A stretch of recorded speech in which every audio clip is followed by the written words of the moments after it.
Mayong hapong katong tanan mga kamister, and welcome back to my vlog. Ato ning isgutan ning word nga mga kabataan. Itang mga kabataan makita niyo da sa video. Nagsugod ra gyud din taong ka sa ingon anak kagamay. Unang wa kay right magsisupak-supak si mong mama. Wa pug kay right magsige sukol-sukol.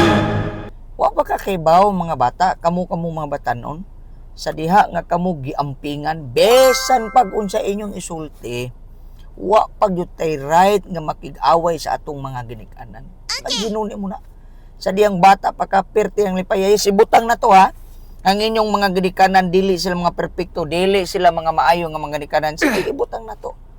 Pero respetuha sila sa rason ug luyo sa ilang mga sakripisyo. Perfect. Kay wa ka masayod sa diyang ikaw pagyud bata.